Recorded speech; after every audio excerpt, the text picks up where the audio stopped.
अमरावतीमध्ये संपकरी अंगणवाडी सेविकांवर कारवाई सुरू झाली आहे। 4 अंगणवाडी सेविका सेवेतून बडतर्फ झाल्यात। झडपी समोर उपोषणाला बसलेल्या अंगणवाडी सेविकांवर कारवाई केली जाते। जिल्ह्यातील 2500 सेविकांना काणे दाखवा नोटीस बजावण्यात आली आहे। तर सोमवारपासून कामावर हजर न झाल्यास थेट सेवेतून बडतर्फ करण्याचा इशारा सुद्धा देण्यात आला आहे। अंगणवाडी सेविका या वेगवेगळ्या मागण्यांसाठी आंदोलनावर ठाम होत्या। महिनाभर त्यांचं आंदोलन चाललेलं होतं। काम बंद आणि त्याच पार्श्वभूमीवर आता त्यांच्यावर कारवाई केली जाते। अमरावतीमधील 4 अंगणवाडी सेविकांना बडतर्फ केल्याचं कळतंय आणि याविषयी अधिक माहितीसाठी आपले प्रतिनिधी सूरज दहाट हे आपल्यासोबत थेट जोडले गेले आहे। सूरज, काय सांगाल? अंगणवाडी सेविकांचं जे काम बंद आंदोलन आहे महिनाभरापासून सुरू आहे, पण आता कडक कारवाई अमरावतीमध्ये होताना दिसते त्यांच्यावर।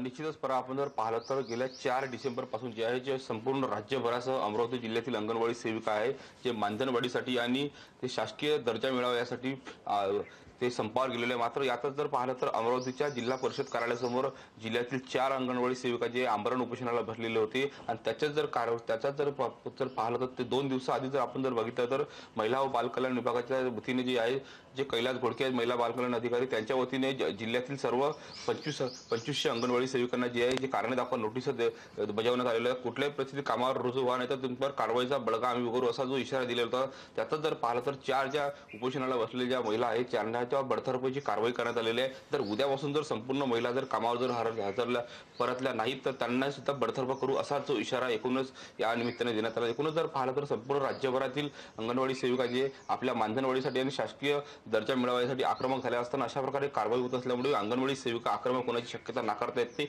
मात्र जर पाहिलं तर महिला व बालकल्याण विभागाने जे आदेश काढलेले आहेत त्याच्या आदेशाविरोधात काही महिला जातात का, उद्या खरंच कामावर महिला रुजू होतात का आणि या ज्या 4 महिलांवर कारवाई झाली त्या विरोधात काही महिला रस्त्यावर उतरतात का याकडे संपूर्ण या ठिकाणी बघणं महत्त्वाचं आहे। मात्र एकीकडे जर पाहिलं तर गेल्या अनेक वर्षापासून आम्ही नियमितपणे काम करतो आहे, मात्र आम्हाला शासकीय दर्जा देत नाही, मानधन वाढ देत नाही, अल्प मानधनात आम्हाला काम करावं लागते अशी जी भूमिका अंगणवाडी सेविकांनी घेतलेली आहे। मात्र जर पाहिलं तर या कारवाईच्या निमित्ताने उद्या याचे काही पडसाद उमटतात का हे बघावं लागेल। निश्चितच सूरज, धन्यवाद तुम्ही दिलेल्या या सविस्तर माहितीसाठी। तर याविषयीचे अपडेट आपण तुमच्याकडून घेत राहूयात। लोकशाही मराठी ऐका, पहा, जागरूक रहा।